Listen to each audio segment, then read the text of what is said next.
La femme de chambre a poussé la fiancée du chef de la mafia dans la piscine devant 400 invités. Et puis, la femme qui n'avait pas marché depuis 3 ans s'est mise à nager. 10 heures du matin, Newport, Rhode Island. La lumière de juin qui se dégage de l'Atlantique. Dure et blanche, elle donnait à tout un air d'honnêteté. 400 coupes de mimosa se sont arrêtées à mi-chemin de 400 bouches. Un quatuor à cordes a perdu le fil d'une chanson dont personne ne se souviendrait. Le fauteuil roulant en titane a heurté le bord du carrelage et a basculé sur le côté. L'eau n'a pas éclaboussé, elle a hurlé. Willow Hartley se tenait là, un chiffon à polir encore à la main. 27 ans, invisible depuis le jour de son embauche, car c'était ça, son travail. Tout voir, ne rien dire, remplir le verre avant que quiconque n'ait à le demander. 3 secondes, 4. Et puis Delphine Renault a refait surface. La femme qui avait intercepté une balle destinée à Jack Ashcraft. La femme pour qui la moitié de Newport avait pleuré. 2 brasses nettes jusqu'au mur, les jambes battant. 400 personnes regardaient une femme paralysée battre des pieds. Jack Ashcraft a traversé cette foule comme une tempête s'abat sur un port. 37 ans, et des hommes avaient disparu pour moins que d'avoir touché ce qui lui appartenait. Toutes les personnes présentes sur cette pelouse le savaient. Il n'a pas crié. Il ne criait jamais. C'était ça qui était effrayant. Willow n'a pas couru. Elle ne s'est pas excusée. Elle est juste restée au bord de cette piscine, les mains encore tremblantes. Car ce qu'elle avait vu 3 nuits plus tôt à l'intérieur de cette maison lui avait déjà coûté tout ce qui lui restait. Avez-vous déjà su que quelque chose était un mensonge et compris que le dire à voix haute réduirait en cendres le seul toit que vous aviez? Si des histoires comme celle-ci vous touchent, appuyez sur le bouton « J'aime » et abonnez-vous. Ça nous aide vraiment à toucher les personnes qui ont besoin de l'entendre. Et il y en a une nouvelle chaque semaine. Et si quelqu'un dans votre vie garde le silence sur quelque chose de lourd, envoyez-lui cette vidéo. Maintenant, retournons 5 semaines avant cette piscine. Découvrons ce qu'une femme de chambre a vu, ce que personne dans cette maison n'aurait jamais dû voir. À 4h45 du matin, le téléphone a vibré contre le sol en béton, à côté du lit de Willow Hartley. Elle était déjà réveillée depuis 3 minutes, comme chaque matin depuis 2 ans. La chambre du personnel se trouvait sous l'aile nord de la maison Ashcraft. Le plafond était bas, et il y avait une petite fenêtre au niveau du sol, donnant sur la pelouse. Quand elle restait immobile assez longtemps, elle pouvait entendre la mer frapper les falaises en contrebas. Un bruit régulier, comme la respiration de quelqu'un qui dort. Elle n'a pas allumé la lumière. Elle connaissait les 7 pas du lit à l'évier. Elle savait quelle partie du plancher craquait. Elle savait que l'eau chaude mettait 19 secondes avant de tiédir. Sur l'évier se trouvait un gobelet en plastique contenant 2 brosses à dents. L'une était la sienne, l'autre était gardée pour sa mère, pour les rares occasions où elle était autorisée à rentrer. La seconde n'avait pas été utilisée depuis 2 ans, mais Willow la remplaçait quand même tous les 3 mois. Car certaines choses se gardent, non pas parce qu'on s'attend à les utiliser. Le téléphone s'est rallumé. Centre de soins Warwick, 3e rappel, solde impayé. Veuillez contacter le service de facturation avant le 15. Elle a lu le message en entier, même si elle le connaissait par cœur. Elle a éteint l'écran, puis l'a rallumé et l'a relu une fois de plus. Car c'est ce que les gens font avec les chiffres qui refusent de changer. Peu importe combien de fois on les regarde. 61 000 $. Pas une erreur, pas une injustice. Simplement le prix à payer pour que sa mère développe une sclérose en plaques dans un pays où votre corps est traité comme une dépense. Willow s'est habillée dans le noir, boutonnant chaque bouton de mémoire. Elle a attaché ses cheveux hauts et serrés, pour qu'aucun cheveu ne tombe sur la table de qui que ce soit. Elle s'est rincée la bouche avec de l'eau, car le dentifrice devait durer jusqu'au week-end. Ce n'était pas une tragédie. C'était de l'arithmétique. À 4h55, elle est sortie sur le parking du personnel. Sa Corolla de 2004 était garée dans le coin le plus éloigné, près de la clôture. Elle était séparée des voitures des invités par une distance suffisante pour que personne n'ait à la regarder. La jante de la roue arrière gauche était rouillée, formant un anneau brun rougeâtre, comme une tache sur une chemise. La portière passager ne s'ouvrait plus depuis l'hiver précédent. Elle ne l'a pas réparée, car 280 $, c'était 2 semaines de médicaments pour sa mère. Elle avait appris à tout convertir dans le monde en cette unité de mesure. Une nouvelle paire de chaussures, c'était 9 jours. Une visite chez le dentiste, c'était 3 semaines. Elle s'est assise dans la voiture, pendant 2 minutes sans démarrer le moteur. Simplement pour avoir 2 minutes où personne n'avait besoin de rien d'elle. Puis elle est sortie et a contourné la maison pour entrer par le côté. Car les membres du personnel n'utilisaient pas la porte d'entrée. Elle n'avait jamais considéré cela comme une insulte, seulement comme une règle, comme la marée. 34 $ de l'heure, logé et nourri, assurance maladie complète, du genre qui payait pour les choses que les assurances bon marché listaient en petits caractères avant de refuser de les couvrir. Willow avait fait le calcul encore et encore. Aucun emploi à Rhode Island ne payait autant quelqu'un qui avait abandonné ses études d'infirmière en 2e année. Et la seule chose qui maintenait sa mère dans une chambre avec une fenêtre, au lieu d'un couloir qui sentait l'eau de Javel, c'était ce travail, cette maison, et l'homme qui possédait cette maison. Elle ne se faisait aucune illusion à ce sujet. Elle ne le disait simplement pas à voix haute. À 5h10, elle a franchi le seuil de la cuisine de service.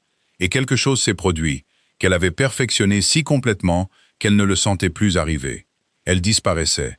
Ce n'était pas se cacher. Se cacher, c'est ce que font les gens qui ont peur. C'était différent. C'était une compétence.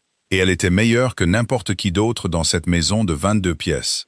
Elle avait appris à marcher de façon à ce que son talon ne touche jamais le carrelage avant la pointe de son pied. Elle avait appris à poser une tasse sur une table en soutenant sa base avec son petit doigt, pour que la porcelaine ne fasse aucun bruit. Elle avait appris que lorsqu'elle se tenait exactement à 1,10 m de la table à manger, les gens parlaient comme si elle était une lampe. Elle entendait tout. Qui devait de l'argent à qui? Qui venait de divorcer? Dont la main tremblait quand un certain nom était mentionné. Et elle n'a jamais rapporté un seul mot au-delà des murs de la maison. Non par loyauté, mais parce que le silence était la seule chose qu'elle possédait en si grande abondance qu'elle pouvait en donner sans jamais en manquer. Il y avait une fierté là-dedans, qu'elle n'expliquerait jamais à personne. Les gens la payaient pour nettoyer, mais ce qu'elle faisait vraiment, c'était préserver l'illusion. L'illusion pour une maison remplie de gens puissants, que personne ne les regardait. C'était une profession, c'était un art. Ed Willow Hartley, 27 ans, endetté de 61 000 $, avec une voiture rouillée et une brosse à dents inutilisée, le faisait mieux que quiconque n'avait jamais travaillé dans cette cuisine. À 5h15, elle a commencé à préparer la première cafetière. Au-dessus d'elle, les 22 pièces de la maison Ashcraft-Oft dormaient encore. Et pas une seule personne à l'intérieur ne connaissait son nom. La maison Ashcraft-Oft avait 22 pièces et se dressait sur les falaises d'Ocean Drive. On aurait dit qu'elle avait surgi de la roche plutôt qu'elle n'avait été construite dessus. Du granite, un toit en ardoise, 17 fenêtres faisant directement face à l'Atlantique, et pas un seul rideau parmi elles, car l'homme qui l'avait construite n'avait jamais eu peur d'être observé. Otto Brandt a enseigné la maison à Willow, comme on enseignerait une langue morte, lentement, sans jamais expliquer pourquoi. Il avait 61 ans, allemand via Milwaukee, avec 30 ans de service derrière lui. Il avait l'habitude de se tenir un demi-pas derrière l'épaule gauche de la personne à qui il parlait. La position d'un homme qui avait passé sa vie à s'assurer de ne jamais être dans le chemin de personne. « Règle numéro 1, lui a-t-il dit le premier jour, en lui tendant une tasse de thé qu'elle n'avait pas demandé, et qui était exactement ce dont elle avait besoin. « Mademoiselle Hartley, dans cette maison, les gens ne corrigent pas leurs erreurs. Ils n'en font tout simplement pas. » Il n'a jamais énoncé la règle numéro 2 à voix haute, mais elle l'a comprise dès sa première semaine. Une question était une forme d'intrusion. La règle numéro 3 concernait l'elle-eth, et il l'a transmise uniquement en ne l'y emmenant jamais. Willow l'a immédiatement appréciée, et cela l'a surprise, car elle n'avait plus l'habitude d'apprécier les gens. Il se souvenait qu'elle buvait son thé sans sucre. Il se souvenait que sa mère était à Warwick, sans jamais prendre de ses nouvelles d'une manière qui aurait fait que Willow se sente prise en pitié. De temps en temps, il disait simplement « Vous partirez 2 heures plus tôt ce samedi. J'ai réorganisé l'horaire. » Et il n'attendait pas qu'elle le remercie. Une fois, elle a ébréché le coin d'un plateau en argent. Il l'a ramassé, l'a retourné dans ses mains, puis l'a placé dans le placard le plus bas. C'est lui qui contenait les choses cassées que personne n'inventoriait jamais. Et il a dit « Ce plateau est ébréché depuis 2011. » Il n'a pas menti pour elle. Il a menti parce que 30 ans lui avaient appris que le coin d'un plateau ne valait pas qu'une personne perde son emploi. C'est Otto qui lui a montré les caméras. Pas pour l'effrayer, mais parce que, comme il l'a dit, elle devait savoir ce qui la regardait. 74 objectifs, lui a-t-il dit. Sa voix aussi neutre que s'il lisait un menu. Sur tout le domaine. dans les couloirs, à chaque entrée et sortie. Aucune dans les chambres ou les salles de bain. Car M. Ashcraft-Toft croyait qu'une maison sans intimité n'était pas un foyer. Les enregistrements étaient stockés dans une petite pièce à côté de la cave à vin, derrière une porte en acier. Et Otto avait la clé. Seulement Otto. Pas l'équipe de sécurité, pas les avocats, personne d'autre. Willow a demandé pourquoi, et c'est la seule fois où il a répondu à une de ces questions. Parce que je suis la seule personne dans cette maison qui n'a rien à y gagner, a-t-il dit. Puis il a refermé la porte à clé, et ils ont continué. Le sujet n'a plus été mentionné une seule fois au cours des 2 années suivantes. M. Ashcraft-Toft, Willow l'a appris, existait principalement sous forme de traces. Elle le voyait rarement. Elle voyait ce qu'il laissait derrière lui. Un mardi matin, dans la bibliothèque du premier étage, 6 hommes étaient restés assis ensemble, de 10 heures la veille jusqu'à 4 heures du matin. Quand Willow est entrée pour nettoyer à 6 heures, elle a compté 6 verres de whisky. 5 d'entre eux étaient intacts. Le 6e gisait brisé dans la corbeille, soigneusement enveloppé dans du papier de soie par quelqu'un, pour que la personne qui nettoie ne se coupe pas la main. Ce détail l'a marqué plus longtemps que le verre brisé lui-même. Un fauteuil avait été déplacé de 16 pouces de sa place et tourné sur le côté. Ses pieds avant laissaient 2 sillons dans le tapis. Le genre de marque faite uniquement quand quelqu'un y a été poussé, plutôt que de s'y être assis. Et sur l'accoudoir en bois, quelque chose avait séché en une tache sombre, pas plus grande qu'une pièce de monnaie. Otto se tenait dans l'embrasure de la porte quand elle l'a remarqué. Il n'a rien dit. Il lui a simplement tendu une bouteille de solution qu'elle n'avait jamais vue dans le placard à fourniture, avec une étiquette manuscrite et un chiffon blanc. Il a attendu qu'elle ait fini d'essuyer. Puis il a repris le chiffon, l'a plié en 4, l'a glissé dans la poche de son manteau et a dit « Le cuisinier a fait des gaufres ce matin. Vous devriez manger avant qu'elles ne refroidissent. » Willow a nettoyé pendant 40 secondes et n'a pas posé une seule question. Et elle a réalisé que ses mains n'avaient pas tremblé du tout. C'est ça qui l'a le plus effrayée. Cet après-midi-là, elle a vu M. Ashcraft-Toft de loin, marchant dans le couloir du 2e étage avec 2 hommes. Il avait les mains dans les poches de son pantalon, la tête légèrement penchée, écoutant plus qu'il ne parlait. Il ne criait pas. Personne ne criait dans cette maison. Dans la maison de sa mère, il y a longtemps, les gens criaient. Et les cris, c'était comme ça qu'on savait ce qui allait arriver. C'était une sirène d'alerte. Ça vous donnait 3 secondes pour trouver un endroit où vous cacher. Ici, il n'y avait aucun cri. Ici, il y avait seulement un homme qui parlait doucement. Et le lendemain matin, il y avait une chaise déplacée de 16 pouces et un verre brisé enveloppé dans du papier de soie. Willow se tenait au bout du couloir, avec un panier de linge propre dans les mains. Elle a attendu que les 3 hommes aient disparu de sa vue. Et pendant ces 15 secondes, aucun d'eux n'a jeté un regard dans sa direction. Non pas parce qu'ils étaient polis, mais parce qu'elle n'était pas là. Elle était devenue très douée à son travail. À 2 heures du matin, Willow est descendue à la cuisine pour boire de l'eau, car elle ne pouvait pas dormir. Et il était déjà assis là. Jack Ashcraft-Toft était assis sur le tabouret haut à côté de l'îlot de cuisine. Il portait une chemise blanche sans cravate, les 2 premiers boutons défaits. Sa main droite était enveloppée de gaz, des articulations au poignet, mal enveloppées, par l'homme qui la portait plutôt que par quelqu'un qui savait ce qu'il faisait. Du sang avait traversé la couche extérieure en une petite tache en forme de croissant. Il n'a pas levé les yeux quand elle est entrée. Elle avait déjà le réflexe ancré dans son esprit. Reculer, disparaître, s'excuser en cessant d'exister. Elle avait reculé d'un demi-pas quand il a dit, sans tourner la tête, « Allez-y, faites ce que vous êtes venu faire. » Willow est restée immobile pendant 3 secondes. Puis elle est allée à l'évier, a rempli la bouilloire, l'a posée sur la cuisinière. Elle a fait ce que ses mains savaient faire quand son esprit ne savait plus quoi faire du tout. Elle a pris la boîte à thé dans le 2e placard à gauche. Pas le thé des invités, le thé du personnel. Celui, bon marché, qu'Otto gardait pour les longues gardes de nuit. Elle ne lui a pas demandé ce qu'il voulait. Une question était une forme d'intrusion. Elle a versé l'eau 90 secondes après avoir éteint la cuisinière, car l'eau bouillante rend le thé amer. Elle a posé la tasse sur le comptoir en pierre, à 12 pouces de son coude, son petit doigt soutenant le fond. La porcelaine n'a fait aucun bruit. Puis elle a reculé d'exactement 1,10 m et est restée là. Non par cérémonie, mais parce qu'elle ne savait pas où aller d'autre. Il a regardé la tasse de thé, puis il l'a regardée. C'était la première fois en 2 ans que quelqu'un dans cette maison la regardait vraiment. Ed Willow a découvert qu'elle détestait cette sensation, bien plus qu'elle ne l'avait imaginé.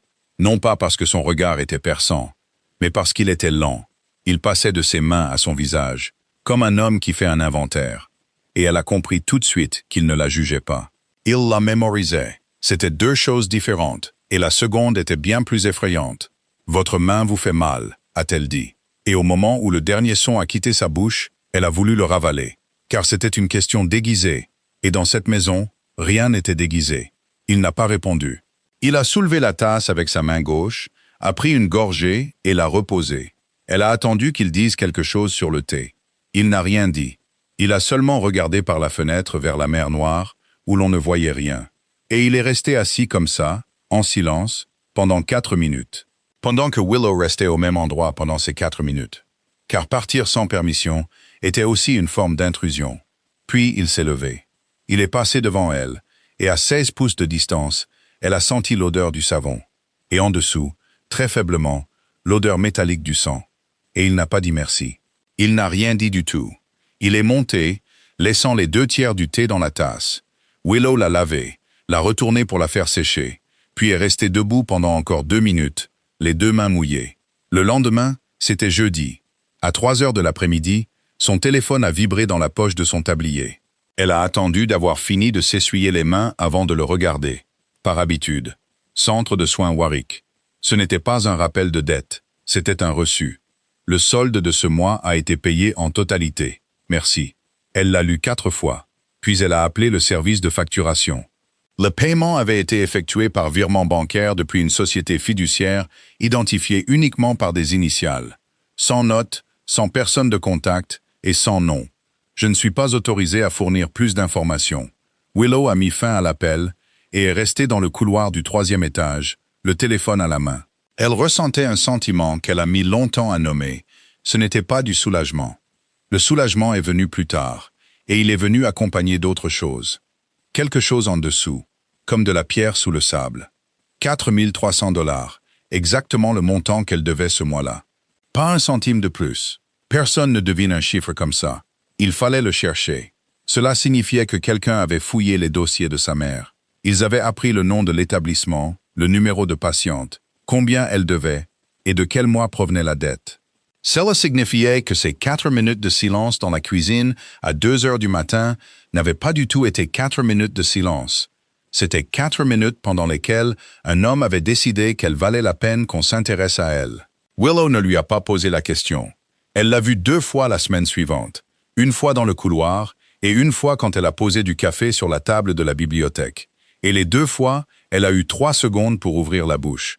Et les 2 fois, elle ne l'a pas fait. Elle s'est dit que c'était la règle numéro 2, que les questions étaient une intrusion, qu'elle respectait les lois de la maison. Mais cette nuit-là, allongée dans sa chambre au sous-sol, écoutant la mer respirer sous les falaises, elle savait parfaitement que c'était un mensonge. La vérité était plus simple et plus sale. Elle n'a pas demandé parce qu'il pourrait répondre. Et s'il répondait, elle aurait dû décider si elle acceptait. Et elle connaissait déjà la réponse. Elle accepterait. Elle l'avait déjà fait. 4 300 $ étaient sur le compte de Warwick. Sa mère avait obtenu 1 mois de plus de sommeil dans une chambre avec une fenêtre.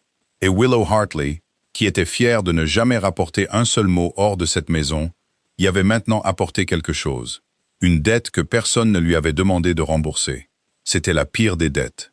Parce qu'on ne savait pas combien elle valait jusqu'au jour où quelqu'un venait la réclamer. Delphine Renaud est rentrée un vendredi après-midi. Willow l'a entendue avant de la voir, car les roues en titane du fauteuil roulant faisaient un son bien à elle sur le parquet en chêne. Fine et claire, presque musical. Elle avait 32 ans, des cheveux couleur de blé attachés lâchement, un chemisier en lin. Aucun bijou, sauf une fine chaîne autour du cou. Elle est entrée dans la cuisine de service, où les invités n'allaient jamais, et a dit « Bonjour » d'une voix qui charmait instantanément. « Vous êtes Willow, n'est-ce pas ?» a dit Delphine. « Otto m'a parlé de vous. Il a dit que vous êtes la seule dans cette maison qui sait faire le thé correctement. Et comme vous le savez, Otto ne fait jamais de compliments à personne. Alors, j'ai attendu toute la semaine pour vous rencontrer. » Elle a tendu la main, pas le genre de main tendue mollement en l'air, attendant que quelqu'un d'autre se penche pour l'atteindre. Elle a penché tout son corps en avant, à tourner les roues en biais, à lever les yeux et à serrer la main de Willow fermement et chaleureusement, la tenant une demi-seconde de plus. Willow ne savait pas quoi faire de cette demi-seconde. Personne ne lui avait jamais donné une demi-seconde auparavant.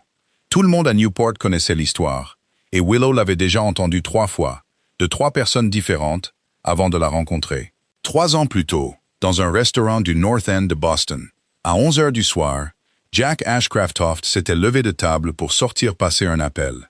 2 hommes sont entrés par la porte de la cuisine. Personne n'a eu le temps de faire quoi que ce soit. Personne n'a eu le temps de comprendre ce qui se passait. Ed Delphine Renault, qui n'était venu ce soir-là que parce que son père faisait des affaires avec la famille Ashcraft et que le dîner était une question de courtoisie, s'était jeté par-dessus la table et l'avait poussé hors de la trajectoire de la balle, avec tout son corps. Elle a été projetée à plus de 6 pieds et a atterri sur le sol en carrelage à motifs. Et elle ne s'est jamais relevée. Un fragment de métal s'est logé dans sa colonne vertébrale, au niveau de la 10e vertèbre thoracique. Les médecins ont dit qu'elle ne remarcherait jamais. Les médecins avaient raison. Willow avait entendu la version du cuisinier, la version du jardinier et la version racontée par une femme à l'épicerie d'Ocean Drive, qui ne connaissait aucun d'eux, mais parlait comme si elle y avait été. Et les 3 versions différaient dans tous les détails, sauf un. Delphine ne faisait pas partie de cette famille. Elle ne lui devait rien. Elle n'avait eu que 3/4 de seconde pour décider. Et en ces 3/4 de seconde, elle a choisi un homme qui était presque un étranger, plutôt que ses propres jambes. Newport l'a vénéré pour ça. Pas bruyamment, mais d'une manière plus silencieuse et plus durable. Elle s'asseyait au premier rang lors des événements caritatifs, et les gens se levaient. Elle a financé un programme de natation adapté pour les enfants handicapés à Providence et n'y a pas mis son nom. Et les gens le savaient quand même, car dans cette ville, tout finissait par se savoir. Il y avait eu un article dans le journal local 2 ans plus tôt. Son titre mentionnait ces 3/4 de seconde. Quelqu'un l'avait découpé et collé à l'intérieur d'un café, où il se trouvait encore, jauni par le temps, à côté de la machine à café.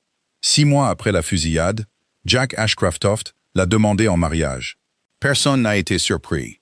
Et personne, pas même les gens qui ont pleuré pendant l'annonce, n'a cru que c'était de l'amour. Willow l'a appris non pas parce que les gens disaient, mais par la façon dont ils ne le disaient pas. Le cuisinier se taisait une seconde de trop chaque fois que le mariage était mentionné. Le chauffeur disait qu'il avait fait ce qu'il devait faire, et personne ne demandait ce que devait faire signifiait. Bishop Kane, le conseiller juridique en chef de 44 ans, qui gérait la transition de la famille vers des entreprises légitimes, a dit un jour quelque chose à quelqu'un dans le couloir que Willow a entendu en passant. Dans notre monde, rien ne lie les gens plus étroitement qu'une dette trop grande pour être remboursée. Et la chose la plus étrange, la chose à laquelle Willow ne pouvait s'empêcher de penser, c'est que Delphine le savait aussi. Elle ne prétendait pas le contraire. Un soir, après la fin du dîner et le départ de tous les invités, Delphine est restée sur la véranda avec un verre de vin qu'elle ne buvait pas. Willow est sortie pour le débarrasser et Delphine a dit sans la regarder, sa voix aussi légère que si elle parlait du temps. « Les gens me demandent si je suis triste, sachant qu'il m'a épousée à cause de la dette. » Willow n'a pas répondu, car il n'y avait pas de réponse sûre. Delphine a souri. « L'amour finit, a-t-elle dit. La dette, non. Je préfère avoir ce qui dure. » Puis, elle a tourné sa chaise et a dit « Bonne nuit, Willow », en se souvenant de son nom. Et elle est rentrée, tandis que Willow restait sur la véranda avec le verre plein à la main, pensant que c'était la chose la plus triste et la plus courageuse qu'elle ait jamais entendu une femme dire sur sa propre vie. Cette nuit-là, elle en a parlé à Mara Kovac au téléphone. Mara est restée silencieuse un moment avant de dire « Mon Dieu, cette femme a perdu l'usage de ses 2 jambes et voit toujours la vie plus clairement que nous 2 réunis. » Willow a ri. Elle était d'accord. Elle était complètement d'accord. Ça a commencé par des choses si petites que Willow n'a pas réalisé qu'elles s'additionnaient. Delphine lui a demandé si elle avait pris son petit déjeuner. Et ce n'était pas le genre de question que les gens posent simplement pour être polis, car la fois suivante, elle se souvenait de la réponse. Delphine a remarqué que Willow nettoyait toujours le salon à 11 heures et a déplacé sa séance de kinésithérapie à 10h30 pour ne pas être dans son chemin. Delphine l'appelait Willow, pas Mademoiselle Hartley, pas Hay. Et elle le faisait si naturellement qu'il a fallu 3 semaines à Willow pour réaliser que pendant ces 2 années dans cette maison, elle s'était habituée à ne pas avoir de nom. Puis un après-midi, Delphine a demandé comment allait sa mère. Willow s'est figée, une pile de serviettes dans les bras, car elle n'avait jamais parlé de sa mère à personne dans cette maison. Pas une seule fois. Et Delphine a vu l'expression sur son visage et a immédiatement dit « Otto me l'a dit, ne lui en voulez pas. J'ai demandé, parce que j'ai vu la façon dont vous regardez votre téléphone. La façon dont les gens regardent seulement quand ils attendent une mauvaise nouvelle. Comment s'appelle-t-elle ?»« Colette, » a dit Willow. « Colette Hartley. » Delphine a hoché la tête et a prononcé le nom à voix haute une fois, lentement, comme si elle le plaçait en lieu sûr. Et 3 jours plus tard, Willow a appelé Warwick et la personne de service a dit « Oh, mademoiselle Hartley, des fleurs ont été livrées à votre mère hier. Elles l'ont rendue si heureuse. »« Quel genre de fleurs ?» a demandé Willow. « Des œillets blancs, » a dit la personne. Il n'y avait pas de carte, mais la personne qui les a commandés a insisté pour que ce soit des œillets blancs et qu'ils ne puissent être remplacés par rien d'autre. Willow s'est assise sur les escaliers du sous-sol et n'a pas compris pourquoi sa poitrine lui faisait mal. Jusqu'à ce qu'elle se souvienne que 3 semaines plus tôt, alors qu'elle nettoyait la véranda, Delphine lui avait demandé quelle fleur lui rappelait sa maison. Et Willow avait dit des œillets blancs parce que son père en achetait tous les samedis à la boutique du coin. Les fleurs les moins chères qu'il vendait. Et pendant 12 ans, sa mère les avait arrangées dans un vieux pot de confiture. Willow l'avait dit en essuyant la rampe. Elle n'avait pas pensé que quelqu'un écoutait. Delphine avait écouté. Après ça, Delphine a commencé à la rechercher. Pas souvent, jamais assez pour devenir un fardeau. Seulement pour des périodes de 15 minutes au milieu de l'après-midi, quand toute la maison dormait ou travaillait. Delphine s'asseyait sur la véranda avec un livre qu'elle ne lisait pas, pendant que Willow nettoyait les fenêtres, et elle parlait de rien. Des hivers de Rhode Island. De la façon dont Delphine détestait le mot « courageuse », le détestait vraiment, parce que les gens l'utilisaient pour éviter de demander si vous alliez bien. De la façon dont Willow avait autrefois étudié pour devenir infirmière et avait abandonné en 2e année.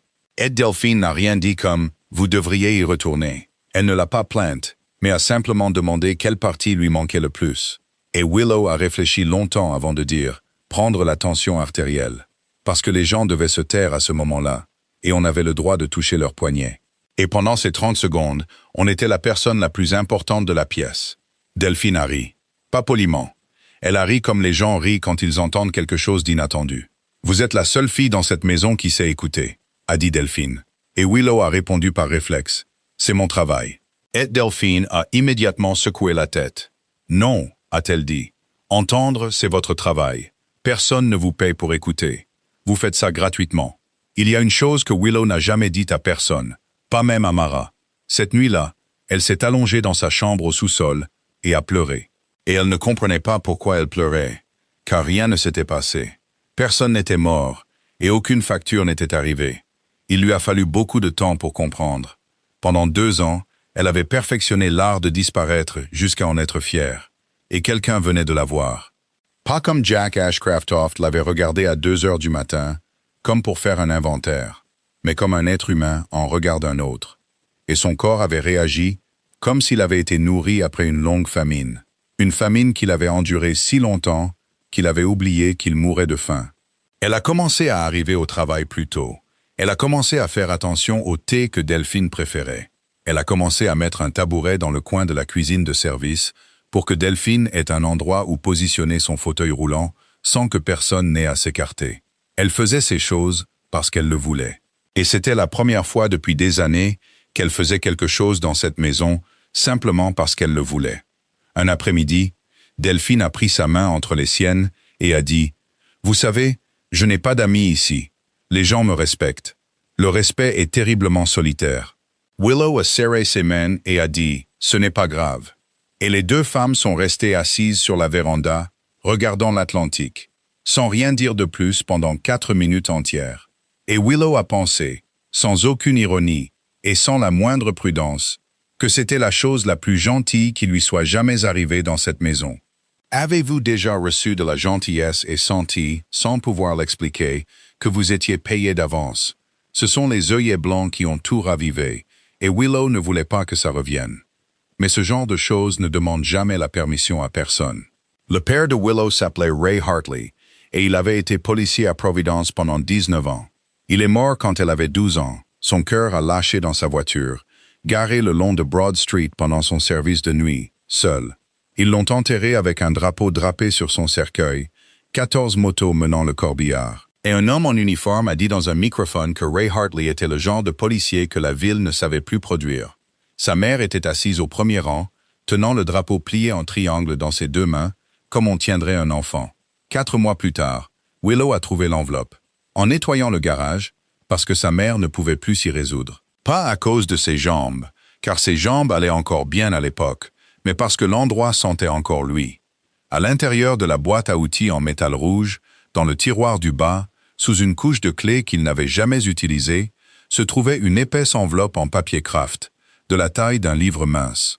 À l'intérieur, il y avait de l'argent liquide, uniquement des billets de 20 et 50 $, de vieux billets sans ordre particulier, attachés avec des élastiques devenus cassants. Sous l'argent, il y avait une feuille de papier pliée en 4, manuscrite, pas de l'écriture de son père. Elle ne contenait que 7 lignes, chacune une date et un chiffre, avec une dernière ligne datée de 2 semaines avant sa mort.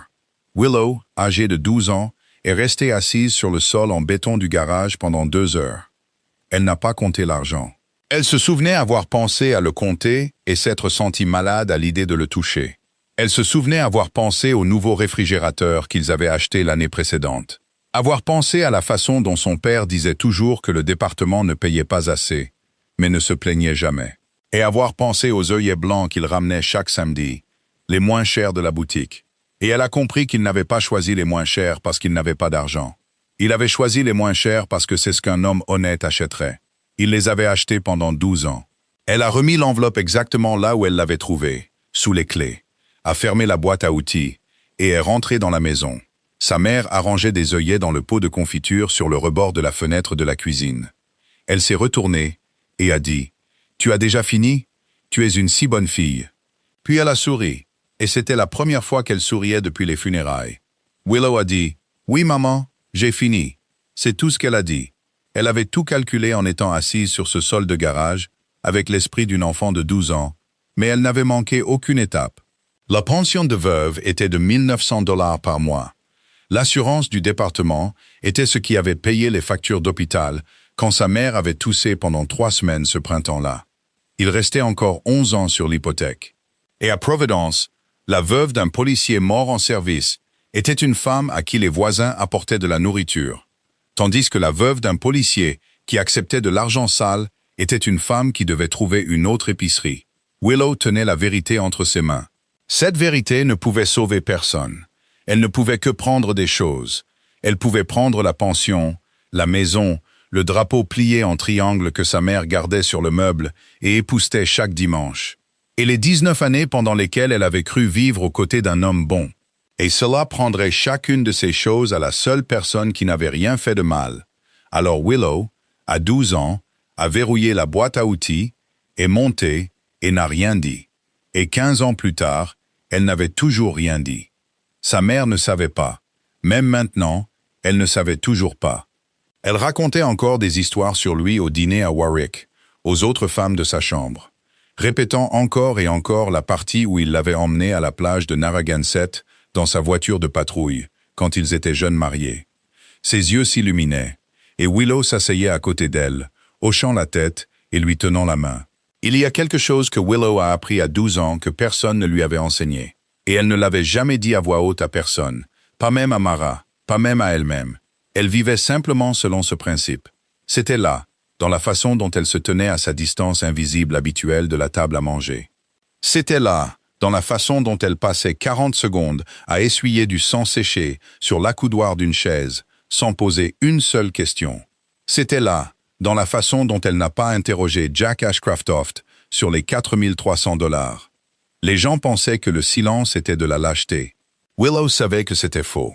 Le silence était quelque chose que l'on payait avec des morceaux de soi-même, mois après mois, fidèlement et sans interruption. Pour que quelqu'un d'autre puisse continuer à vivre dans une chambre avec une fenêtre et croire que son monde était encore intact. Elle payait ce prix depuis l'âge de 12 ans. Elle était très douée pour ça. C'était la chose qu'elle faisait mieux que tout au monde. Fin mai, Delphine lui a demandé de réorganiser la penderie. Willow a réalisé que c'était la première fois en 2 ans que quelqu'un dans cette maison lui demandait de faire quelque chose au lieu de lui ordonner de le faire. La penderie occupait le dressing, attenant à la chambre dans l'aile ouest. Elle s'étendait sur 13 pieds d'un bout à l'autre, construite en noyer, avec des lumières qui s'allumaient automatiquement à l'ouverture des portes. La tâche était simple. Ranger les vêtements d'hiver dans des boîtes, abaisser les tringles à hauteur de fauteuils roulants et s'occuper du tiroir du bas. Delphine l'appelait calmement le tiroir de l'autre femme, celui où elle gardait ses vieilles chaussures. Il y avait 11 paires à l'intérieur. Willow les a sorties une par une, les a nettoyées, les a enveloppées dans du papier de soie et les a placées dans des boîtes. Elle travaillait lentement, car il y avait quelque chose dans le fait de toucher les chaussures d'une femme qui ne pouvait plus marcher, qui faisait hésiter ses mains. La 8e paire était des Louboutins noirs, avec des talons de 4 pouces, des bouts pointus et des semelles rouges. Willow en a retourné une pour essuyer la poussière du dessous, et elle s'est arrêtée. Elle avait travaillé comme femme de ménage pendant 2 ans. Avant cela, elle avait fait la plonge dans 3 restaurants. Et avant cela, elle avait nettoyé les sols d'une clinique de kinésithérapie. Et ces emplois vous apprenaient quelque chose que personne d'autre ne savait. La semelle d'une chaussure était un enregistrement. La semelle rouge de cette paire était usée au talon, ce qui était normal. Quiconque portait des talons étroits les usait à cet endroit. Mais l'avant de la semelle, sous la plante du pied et le gros orteil, était également usé. Plus usé que le talon. Et l'usure n'était pas uniforme. Sur la chaussure gauche, elle penchait vers le gros orteil et le bord intérieur. Sur la droite, elle penchait vers l'extérieur. Willow a retourné les 2 chaussures, les a placées côte à côte sur le sol et les a étudiées pendant environ 20 secondes. Elle connaissait ça. Elle l'avait vu des centaines de fois à la clinique quand elle avait 20 ans. La clinique où l'on disait aux patients d'apporter leurs vieilles chaussures. Le kinésithérapeute prenait les chaussures avant d'ouvrir le dossier médical. Parce que les chaussures ne savent pas mentir. L'usure à la pointe signifiait la marche. Une usure inégale signifiait beaucoup de marche. Assez pour que la démarche naturelle d'une personne laisse sa marque dans le caoutchouc. Des chaussures laissées dans une penderie pendant 3 ans sécheraient et développeraient des fissures capillaires dans les semelles. Elles ne s'useraient pas. Elle les a retournées une fois de plus.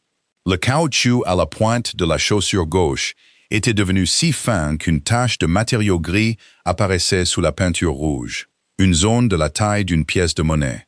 Willow s'est assise sur le sol du dressing, les chaussures à la main, et n'a pensé à rien du tout. C'est ce qu'elle voudrait qu'on retienne si on le lui demandait plus tard. Elle n'a pas raisonné. Elle n'a rien connecté. Son esprit n'a offert qu'une seule phrase, de la voix calme de quelqu'un habitué à se répondre à soi-même. Elle marchait beaucoup. Puis Willow a enveloppé les chaussures dans du papier de soie, les a placées dans une boîte avec les 10 autres paires, l'a étiquetée avec un marqueur et a poussé la boîte sur l'étagère la plus haute, là où Delphine ne pourrait jamais l'atteindre. Elle l'a rangée. Pas les chaussures, mais la chose qui avait arrêté ses mains pendant 20 secondes. Elle l'a placée dans la même partie de son esprit où elle stockait tout depuis 15 ans. Un endroit si plein qu'elle n'entendait plus aucun son quand quelque chose de nouveau y était ajouté. Ce soir-là, à 8 heures, Otto lui a remis le nouvel horaire. Il le faisait le premier dimanche soir de chaque mois, en utilisant une machine à écrire, car il ne faisait pas confiance aux imprimantes. Elle avait déjà pris 18 horaires comme celui-ci de ses mains. Celui-ci était différent. Sur la dernière ligne, sous les affectations, il y avait une phrase soulignée à la main. Aisle Est, pas de nettoyage, pas d'entrée après la nuit. Willow l'a lu 2 fois, puis a levé les yeux. Otto pliait des serviettes. L'aile Est avait 3 pièces, et elle les avait nettoyées tous les mardis et vendredis soirs pendant 2 ans. Toujours après 10 heures, car c'était le seul moment où personne n'était à l'intérieur. « Quand suis-je censé les nettoyer ?» a-t-elle demandé. « Le matin » a-t-il dit. 7 heures. Il a continué à plier des serviettes. Il ne l'a pas regardé. Otto Brandt était l'homme qui lui avait appris à se tenir un demi-pas, derrière l'épaule gauche de quelqu'un. L'homme qui savait qu'elle buvait son thé sans sucre. L'homme qui avait passé 30 ans à se tenir droit dans cette maison et n'avait jamais dit à personne quelque chose qu'il ne croyait pas. Et maintenant, il pliait une serviette qui était déjà pliée et il ne la regardait pas. « Oui », a dit Willow. Il a hoché la tête. Il n'a toujours pas levé les yeux. Elle a pris l'horaire, l'a remercié et est descendue au sous-sol. Et pendant ces 19 marches, elle a réussi à trouver 3 explications raisonnables. Et à la dernière marche, elle s'était convaincue que la deuxième était la bonne. Et avant de s'endormir, elle les avait toutes les trois oubliées. Elle l'a rangée.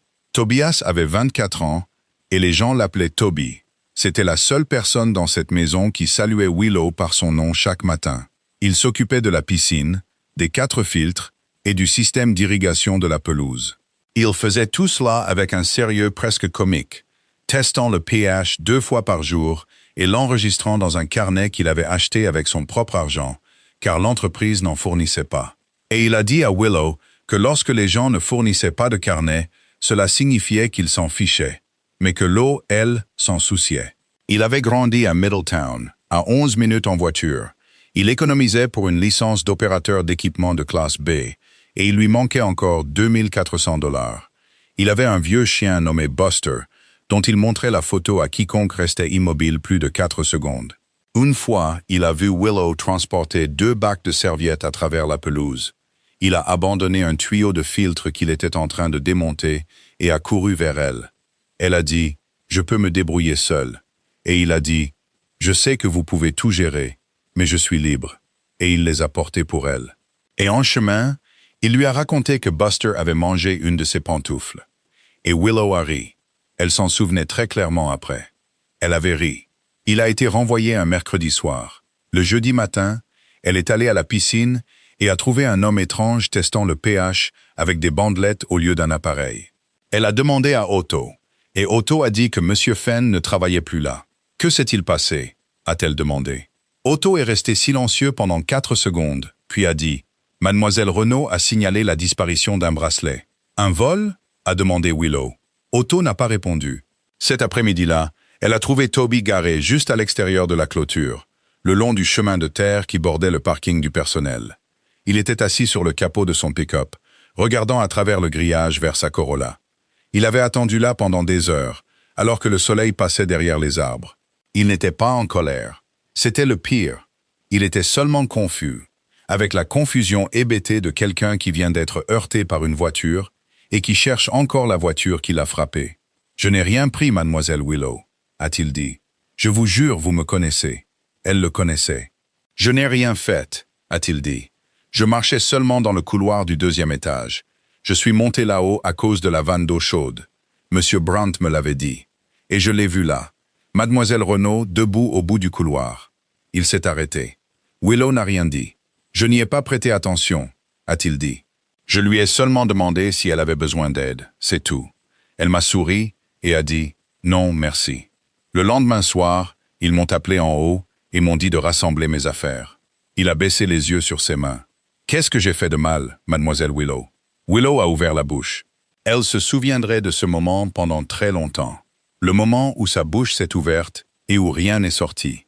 Parce que dans son esprit, il y avait une boîte en papier de soie sur l'étagère la plus haute de la penderie de l'aile ouest, et une paire de semelles rouges usées aux orteils, et elle l'avait déjà rangée. Elle l'avait rangée si profondément qu'il a fallu 4 secondes pour qu'il en ressorte. Et 4 secondes, c'était trop long. « Je ne sais pas », a-t-elle dit. Elle lui a donné son numéro de téléphone et lui a dit que s'il avait besoin d'une référence, il devait l'appeler, et elle en écrirait une. Il l'a remerciée. Il l'a remerciée sincèrement.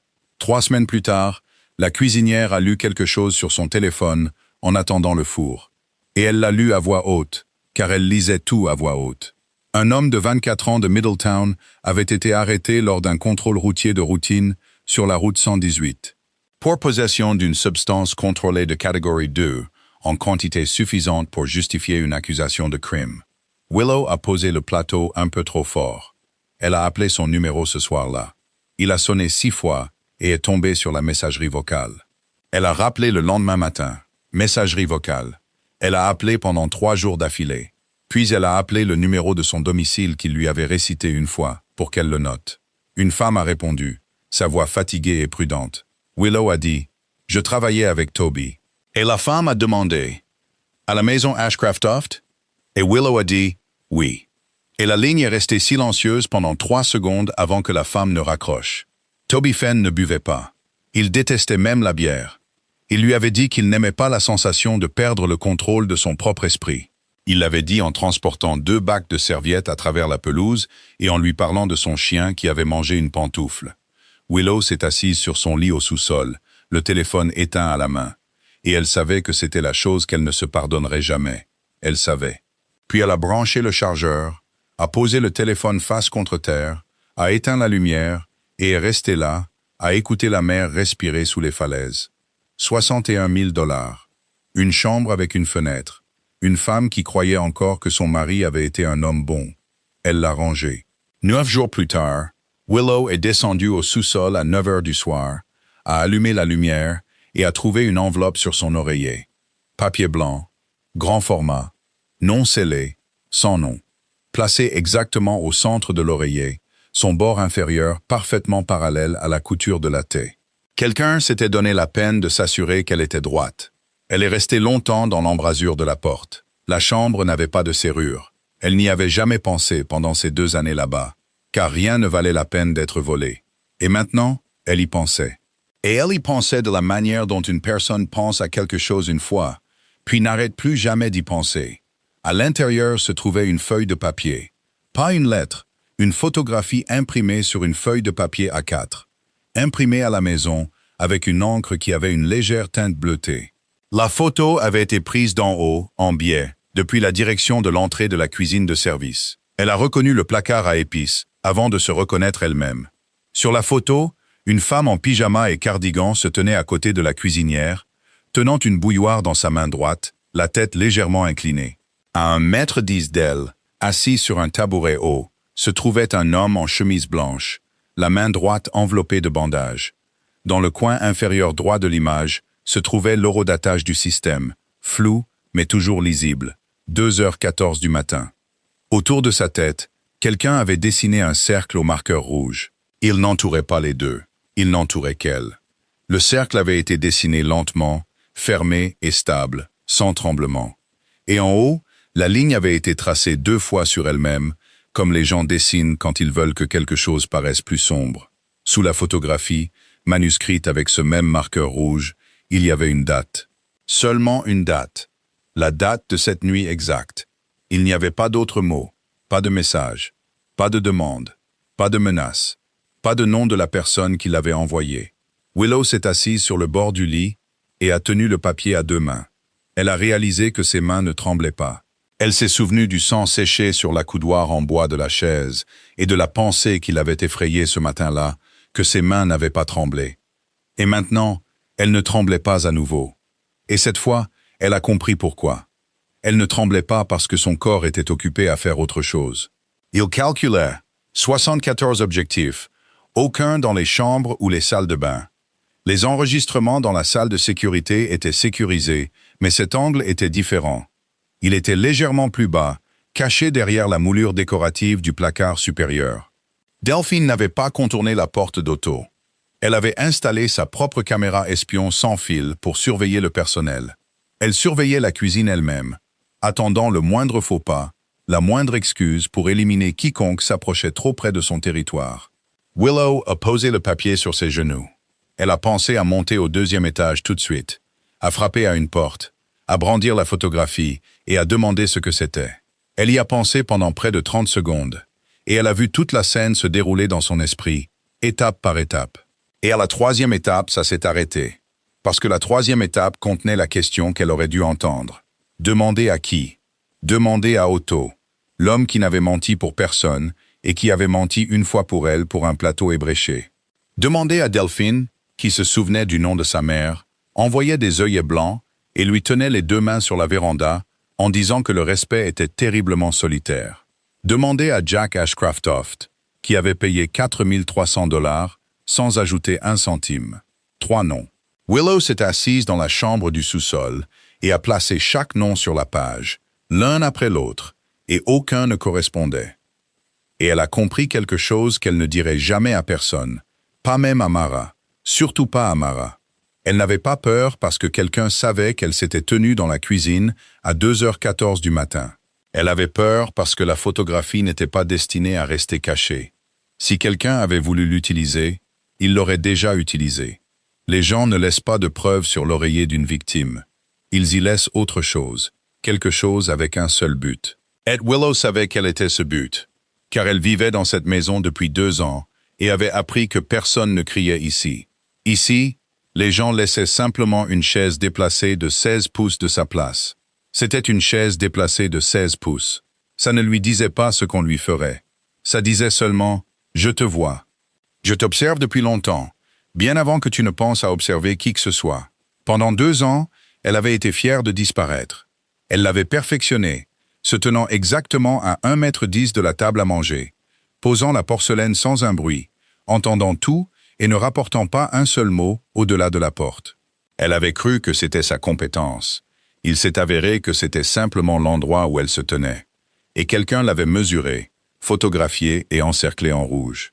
Willow a plié le papier en 4, puis l'a déplié, puis l'a replié. Elle ne l'a pas mis dans le tiroir. Elle l'a glissé sous le matelas, près du pied du lit, un endroit où quiconque soulèverait le matelas le trouverait immédiatement. Et elle le savait. Et elle l'a laissé là quand même, parce qu'elle ne faisait plus confiance à aucune autre cachette dans cette maison de 22 pièces. Puis elle a éteint la lumière, s'est allongée et a gardé les yeux ouverts dans l'obscurité jusqu'à 4h45 du matin. Avez-vous déjà découvert que vous étiez observé bien avant de commencer à regarder? Nadia Brennan est arrivée pour combler le poste vacant à la mi-juin. 26 ans, de Fall River, avec des cheveux roux foncés. Pendant sa première semaine, elle riait si souvent que la cuisinière a dû le lui rappeler. À la 3e semaine, elle ne riait plus du tout. Delphine a demandé que Nadia soit la seule personne autorisée à entrer dans sa chambre. La demande est passée par Otto, tapée sur une seule ligne, sans explication. Willow l'a lu et n'a rien dit, car 2 ans plus tôt, elle avait lu une ligne comme ça, à propos de quelqu'un d'autre, et n'avait rien dit non plus. Nadia a fait le travail. Puis Nadia a commencé à perdre du poids. Pas comme les gens perdent du poids parce qu'ils sont occupés. Comme les gens perdent du poids parce qu'ils oublient. Une fois, Willow a fait tomber une cuillère derrière elle dans la cuisine de service. Nadia a sursauté et s'est retournée, les 2 mains levées sur sa poitrine. Pendant une demi-seconde, son visage était celui d'un animal. Puis il a disparu. Et elle a ri et a dit « Désolé, je n'ai pas bien dormi ces derniers temps. » Willow a demandé si elle allait bien. Nadia a dit qu'elle allait bien. Elle l'a dit trop vite. Elle l'a dit de la même manière précipitée que Willow avait parlé pendant 15 ans. Et Willow a reconnu sa propre voix sortant de la bouche de quelqu'un d'autre. Et c'était la première fois en 2 ans qu'elle se sentait malade au travail. Le mardi soir, elle a appelé Mara Kovacs. Mara avait 29 ans, infirmière de nuit à l'hôpital de Newport. Elle connaissait Willow depuis leurs études d'infirmière et était la seule personne au monde à connaître les 3 choses sur Willow: le sous-sol, les 61 000 $ et la boîte à outils dans le garage. Willow ne lui a pas parlé de la photographie. Elle lui a parlé des chaussures, seulement des chaussures. Elle les a décrites d'une voix de quelqu'un qui raconte une histoire drôle. Mara n'a pas ri. Il y a eu un long silence sur la ligne, assez long pour que Willow entende le son d'un moniteur quelque part derrière elle. Puis Mara a dit « Usé aux orteils. » « Oui. Inégalement des 2 côtés? » « Oui. » Mara a expiré. « Willow, je manipule les chaussures des patients chaque semaine. Les semelles ne mentent pas. » Puis Mara est restée silencieuse un autre moment. Et quand elle a reparlé, sa voix avait changé. Ce n'était plus la voix d'une amie. C'était la voix de quelqu'un qui lit un dossier. « Où a-t-elle été opérée? »« Boston, » a dit Willow. « Il y a 3 ans. »« Quel hôpital? » Willow ne savait pas. Elle n'avait jamais entendu personne mentionner le nom de l'hôpital. 3 versions de l'histoire, 3 conteurs différents, et aucune version n'incluait le nom d'un hôpital. 2 nuits plus tard, Mara a rappelé à 4 heures du matin, à la fin de son service. « Je ne peux pas accéder aux dossiers médicaux de quelqu'un. Tu sais que je n'ai pas la permission, et je ne le ferai pas de toute façon. Mais certaines choses ne nécessitent pas de permission. Une blessure pénétrante à la colonne vertébrale dans la région de Boston aurait dû être traitée dans l'un des 4 centres de traumatologie de niveau 1. Seulement 4. Il n'y en a pas de 5e. Et chaque cas comme celui-là doit être signalé au registre des traumatismes de l'État. Pas le nom du patient, mais les chiffres. Âge, sexe, mécanisme de la blessure, niveau des dommages. Cette information est publique. N'importe qui peut la consulter. Willow s'est assise sur les escaliers du sous-sol.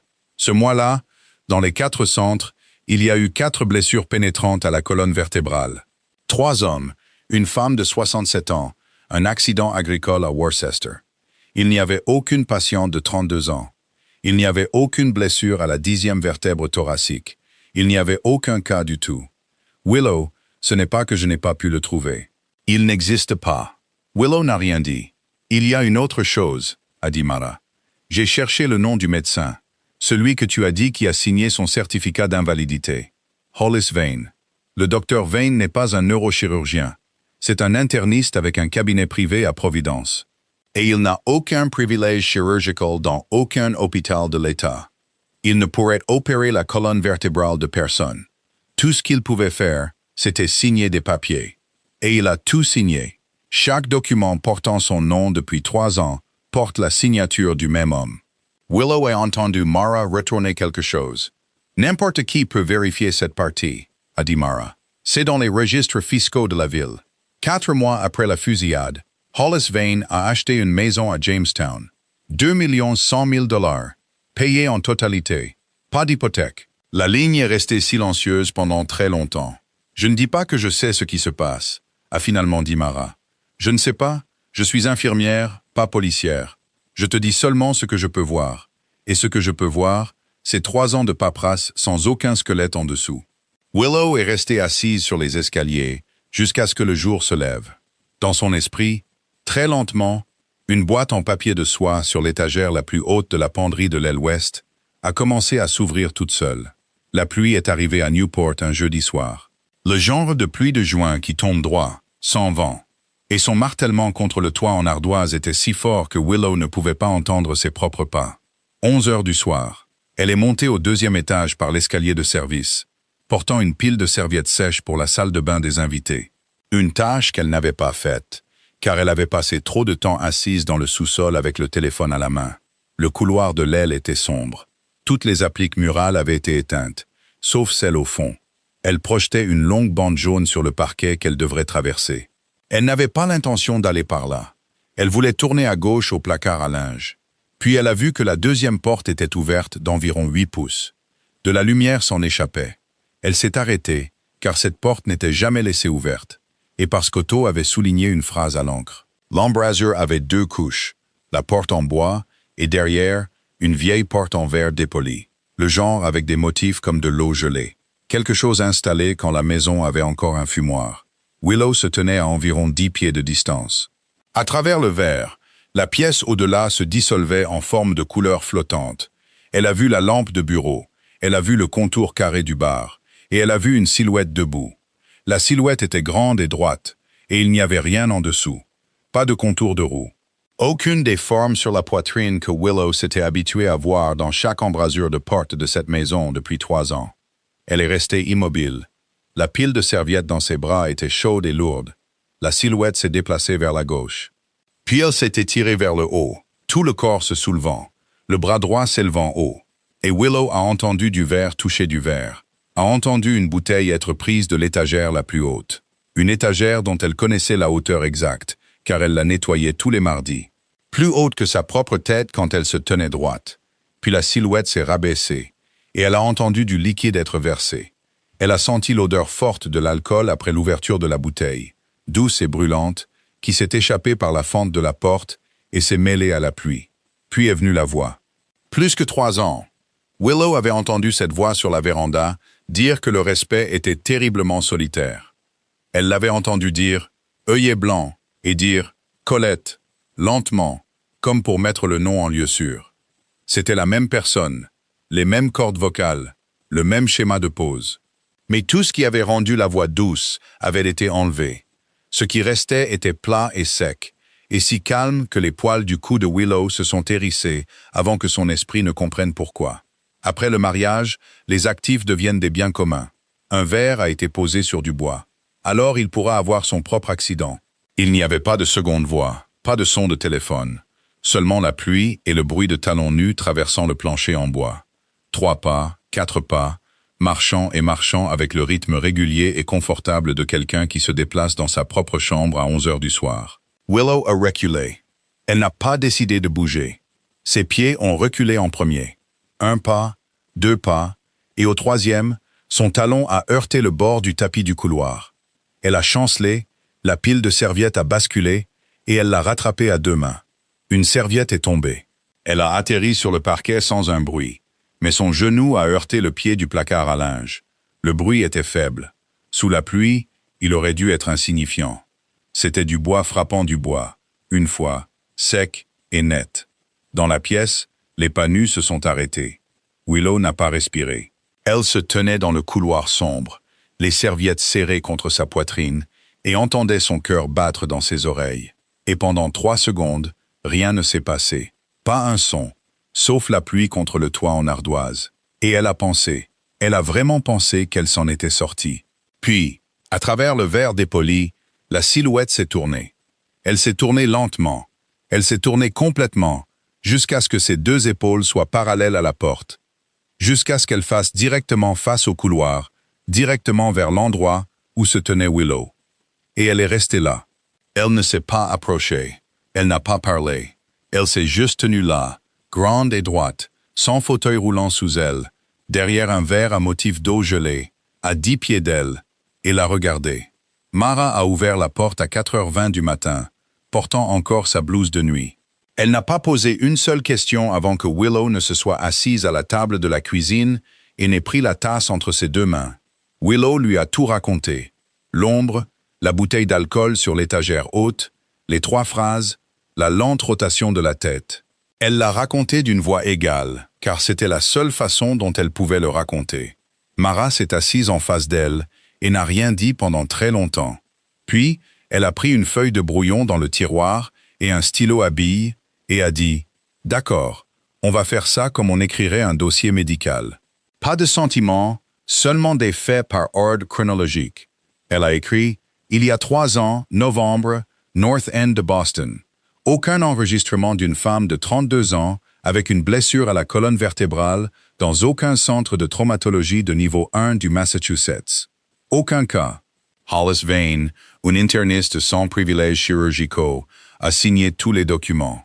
4 mois plus tard, Vane a payé 2 100 000 $ en espèces pour une maison à Jamestown. Mara a posé le stylo. Willow, a-t-elle dit, il n'y a pas eu d'opération, ce qui signifie qu'il n'y a pas eu de fragment de balle. Ce qui signifie que depuis cette nuit-là, depuis le moment où elle s'est allongée sur ce sol en carrelage à motif, elle savait qu'elle était indemne.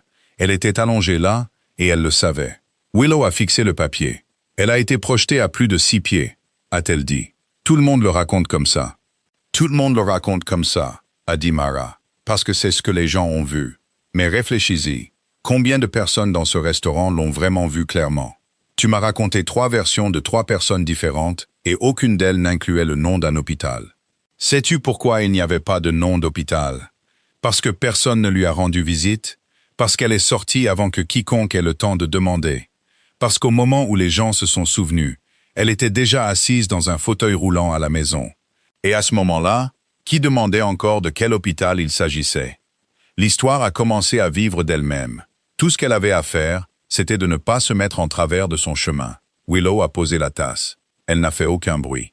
Puis Mara a dit la chose que Willow avait conduit 40 minutes sous la pluie pour éviter de dire elle-même. Willow, 2 hommes sont entrés par la porte de la cuisine. La porte de la cuisine, pas l'entrée principale. Tout le monde raconte cette partie, et personne ne demande pourquoi c'était la porte de la cuisine. Et personne n'a jamais été arrêté. 3 ans et pas un seul nom. Dans son monde, tu crois vraiment que personne n'a pu identifier les hommes qui lui ont tiré dessus? Ou a-t-il cherché et trouvé une impasse qui avait été construite pour lui à l'avance? Willow n'a pas répondu. Elle n'a sauvé personne, a dit Mara. Elle savait où les balles iraient. La ligne est devenue silencieuse. Dehors, une voiture est passée sur la rue mouillée. Willow a pris la feuille de papier et a relu les 4 lignes. Et dans son esprit, quelque chose s'est mis en place avec un petit bruit sec. Exactement comme du bois frappant du bois dans le couloir sombre. 3/4 de seconde. C'est ce que tout Newport vénérait. Ce chiffre découpé du journal est collé à côté de la machine à café, jaunissant lentement depuis 2 ans. 3/4 de seconde pour choisir un quasi-inconnu plutôt que ses propres jambes. Mais quand on sait à l'avance, ce n'est pas 3/4 de seconde. C'est 3 mois, c'est 6 mois, c'est aussi longtemps qu'on le veut. On engage 2 hommes, on choisit le restaurant, on choisit la porte de la cuisine. On choisit même la table par-dessus laquelle on va se jeter. Et on répète. Sûrement qu'on répète, parce que si on va être projeté à plus de 6 pieds, il faut savoir comment atterrir. Puis on s'allonge sur le sol en carrelage à motif, et on ne se relève plus. Pas pour une nuit, mais pour 3 ans. C'est là que Willow a dû poser la tasse une deuxième fois. Pas à cause de la tromperie elle-même. N'importe qui pouvait mentir pendant une nuit. C'était différent. C'était 3 ans dans un fauteuil roulant. 3 ans à laisser les gens la soulever pour la mettre dans les voitures. 3 ans à accepter les regards apitoyés de tout Newport. 3 ans à financer un programme de natation pour enfants handicapés et à refuser d'y mettre son nom. 3 ans à apprendre à son corps à s'asseoir si doucement que personne ne se douterait jamais. 3 ans. C'était un investissement. Elle n'avait pas perdu l'usage de ses jambes. Elle avait payé avec. Et le prix était bon marché, car ce qu'il achetait, c'était une dette qu'un homme comme Jack Ashcraft ne pourrait jamais rembourser de son vivant. Et Delphine s'était assise sur la véranda et l'avait dit de sa propre bouche, aussi légèrement que si elle parlait du temps. L'amour fini, la dette, non. Je préfère avoir ce qui dure. Willow avait pensé que c'était la chose la plus triste qu'elle ait jamais entendue. Ce n'est pas grave, avait-elle dit. Elle avait serré les mains de cette femme et lui avait dit que ce n'était pas grave. Willow a plié le papier en 4. Mara a dit « Tu n'as rien, et tu le sais ». Aucun enregistrement signifie aucune preuve. Cela signifie seulement une absence. Les chaussures sont dans une penderie. L'ombre était derrière un verre dépoli. Personne n'a entendu ces 3 phrases à part toi. Tu apportes ça au poste de police de Newport. Et ils te demanderont ce que tu fais dans la vie. Tu diras que tu es femme de chambre. Et ils te remercieront d'être venu. Willow le savait. Elle le savait avant même de s'y rendre. Avez-vous déjà tenu la vérité entre vos mains et réalisé qu'elle était assez lourde pour tuer quelqu'un que vous aimez? Le téléphone a vibré à 9h40 du matin, pendant que Willow nettoyait les fenêtres de la bibliothèque. Le numéro de Warwick. La femme à l'autre bout du fil parlait lentement et clairement, comme si elle lisait une déclaration préparée. Mademoiselle Hartley, nous avons le regret de vous informer qu'il y a eu une erreur dans les registres de paiement pour la patiente Colette Hartley. La garantie financière a été retirée et conformément à la politique de l'établissement, nous ne pouvons plus continuer à héberger la patiente. Willow a demandé quand elle avait été retirée. Ce matin, madame. Willow a demandé où était sa mère. Il y a eu un silence si long qu'elle a cru que l'appel avait été coupé. Nous essayons de vous joindre depuis 8 heures, a dit la femme. 4 appels. Willow a regardé l'écran. 4 appels manqués. Elle avait laissé son téléphone dans son casier, car on ne porte pas de téléphone en travaillant dans cette maison.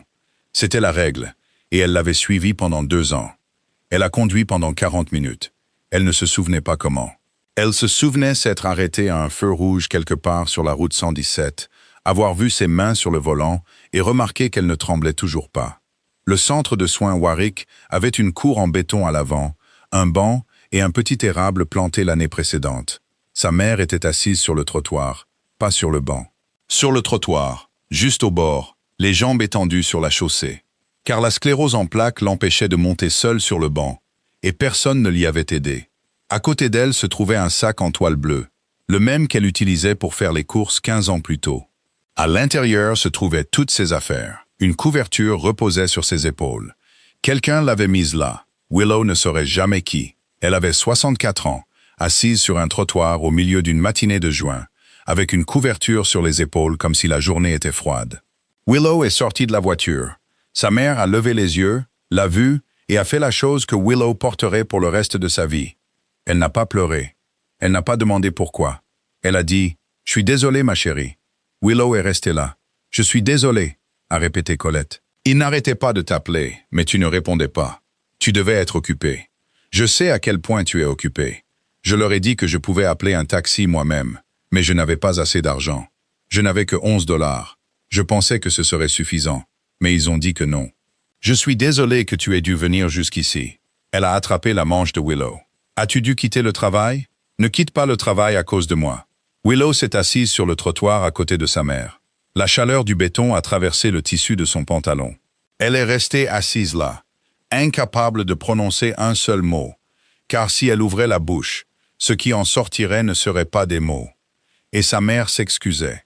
Sa mère s'excusait auprès d'elle. Et Willow savait exactement pourquoi cela s'était produit. Elle le savait avec une certitude absolue. Et elle n'avait pas un seul morceau de papier qui pouvait le prouver. Et elle est restée silencieuse. Elle a emmené sa mère dans un motel sur Post Road, 60 $ la nuit, au rez-de-chaussée car il n'y avait pas d'ascenseur. Elle a posé le sac en toile au pied du lit. 3 jours, maman, a-t-elle promis. Je vais trouver une solution. Sa mère a dit « Je te fais confiance ». Et c'était la pire phrase de toute cette journée. À 4 heures de l'après-midi, Willow est retournée à la maison Ashcraft-Toft. Elle est entrée par la porte de côté. Delphine était dans le couloir du premier étage, à côté de la fenêtre. Une main reposait sur le bord de son fauteuil roulant. La lumière de l'après-midi filtrait à travers la vitre, et elle ressemblait exactement à ce qu'elle était sur toutes les photos que Newport avait jamais prises d'elle. « Willow », a-t-elle dit. Cette voix, la voix douce, était là, entière et intacte, sans qu'il n'en manque un seul morceau.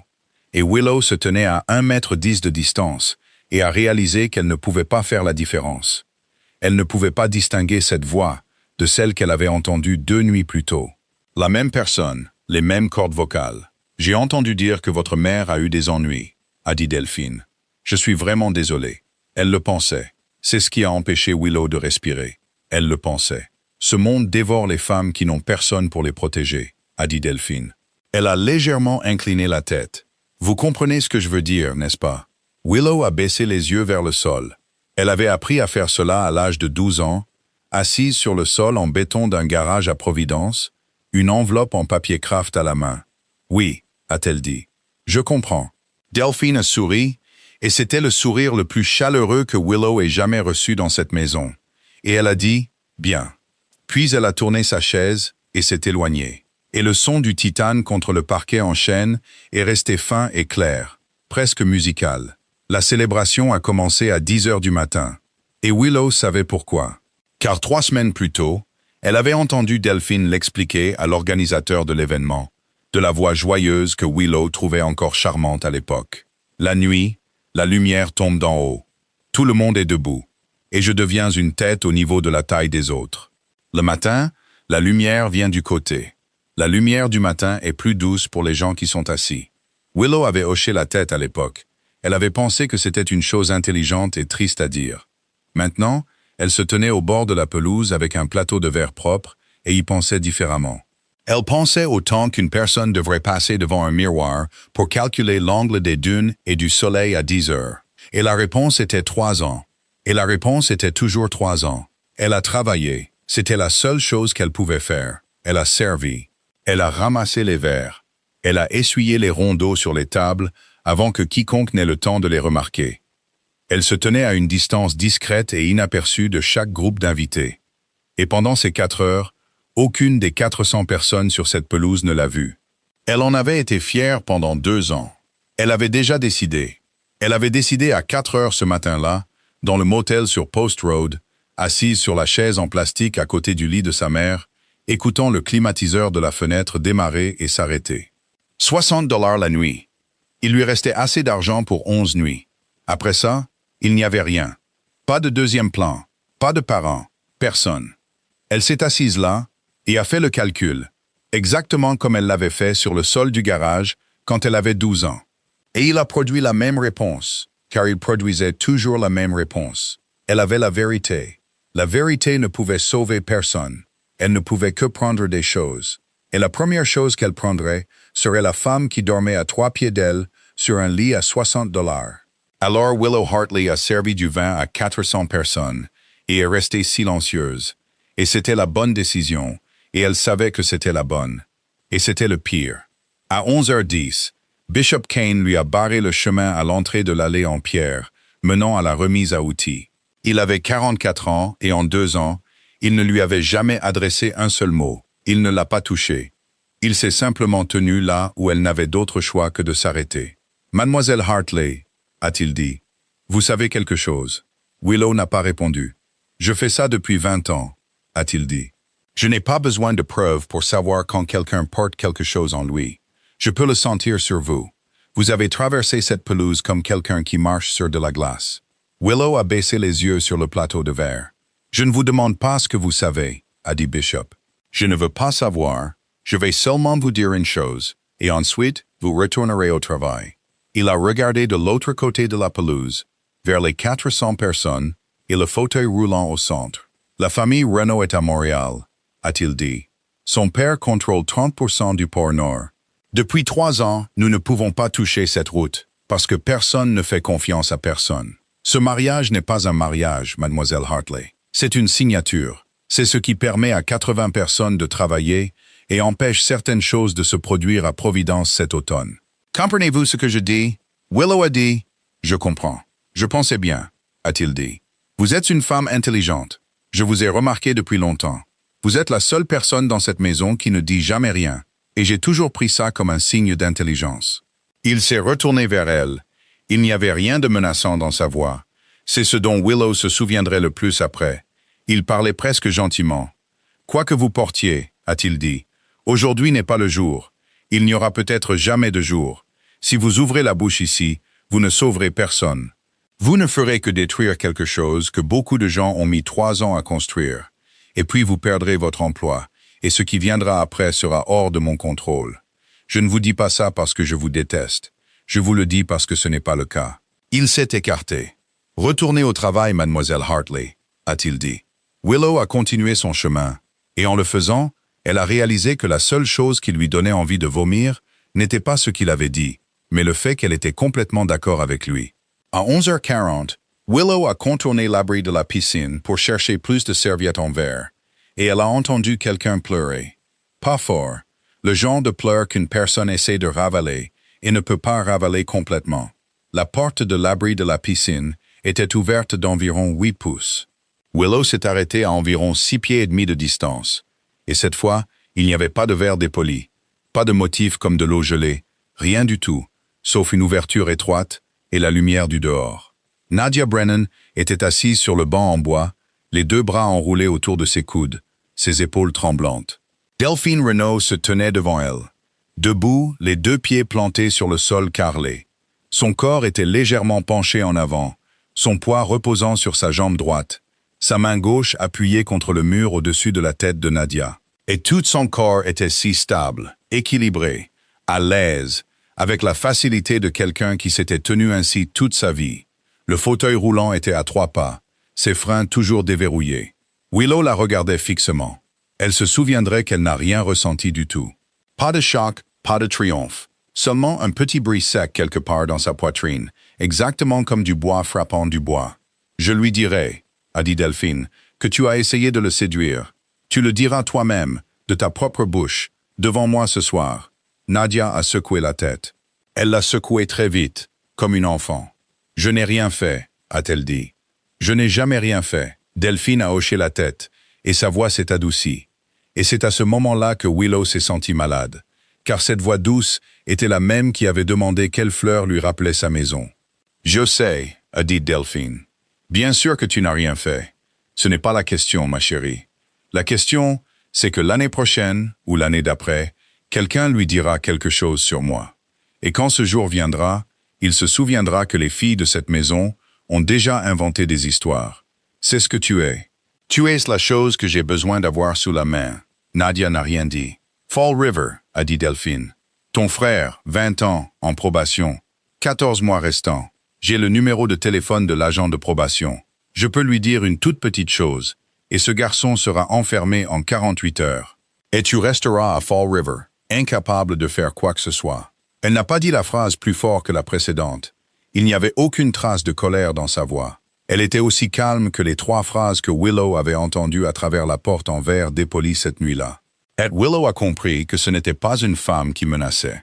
C'était une femme qui lisait à voix haute un calcul qu'elle avait terminé il y a longtemps. Puis des pas ont résonné sur le chemin de pierre au-delà du bâtiment, suivi de rires alors que 2 invités passaient. Delphine a tourné la tête, et elle s'est assise. Willow a observé tout le mouvement, et cela a pris moins de 2 secondes. 3 pas en arrière sans baisser les yeux, une main touchant la coudoir, ses hanches tournant, son corps s'abaissant, les 2 jambes se soulevant sur les repose-pieds dans le bon ordre, la gauche d'abord et la droite ensuite. Puis ses mains se posant sur les jantes des roues, ses épaules s'affaissant, tout son corps s'affaissant légèrement, s'adoucissant, devenant plus petit. Pas un mouvement inutile, pas un regard vers le bas pour juger la distance. Willow avait vu des gens se transférer dans des fauteuils roulants à la clinique quand elle avait 20 ans. De vraies passions. Et cela leur prenait 15 secondes et ils devaient toujours regarder. Ce n'était pas 15 secondes. C'était quelqu'un qui l'avait fait 10 000 fois. 3 ans. Les rires se sont estompés au loin. Nadia s'est levée et est sortie. Elle est passée à 16 pouces de Willow. Son visage était pâle et sec, les larmes essuyées, tout réparé, de nouveau professionnel. Et elle n'a pas regardé Willow. Ce n'est pas qu'elle ne l'avait pas vu. Elle l'avait vu. Ses yeux ont atteint Willow puis ont glissé au-delà. Le même mouvement que Willow avait passé 2 ans à s'enseigner. Le mouvement de quelqu'un qui venait de comprendre que personne dans cette maison ne venait sauver personne d'autre. Alors il valait mieux ne pas accabler l'autre personne du poids supplémentaire d'être vue. Elle est passée et a disparu sur la pelouse. Willow est restée là avec la serviette en verre à la main. Dans son esprit, rien n'était bruyant. Il n'y avait qu'une liste. Un garçon de 24 ans qui testait le pH 2 fois par jour et l'enregistrait dans un carnet qu'il avait acheté lui-même était assis quelque part et personne ne répondait au téléphone. Une enveloppe en papier craft gisait sous une rangée de clés dans une boîte à outils rouge. Une femme de 54 ans s'était assise sur un trottoir en juin avec une couverture sur les épaules et avait dit « Je suis désolé, ma chérie. 15 ans. 15 ans à ranger les choses. » Willow a baissé les yeux sur la main qui tenait la serviette et a vu qu'elle ne tremblait pas.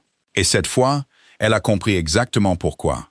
Puis elle a posé soigneusement la serviette sur la table et l'a pliée en 2, comme elle le faisait toujours. Et elle est sortie vers la piscine. La main de Delphine a touché le bord de la piscine et y est restée. Et pendant près d'1 seconde et demie, personne sur cette pelouse n'a respiré. Puis elle a commencé à pleurer. Ce n'étaient pas des pleurs joués pour un public. C'est quelque chose que Willow devrait admettre plus tard, quand elle s'en souviendrait les nuits où elle ne pouvait pas dormir. Personne ne pouvait jouer ce genre de pleurs.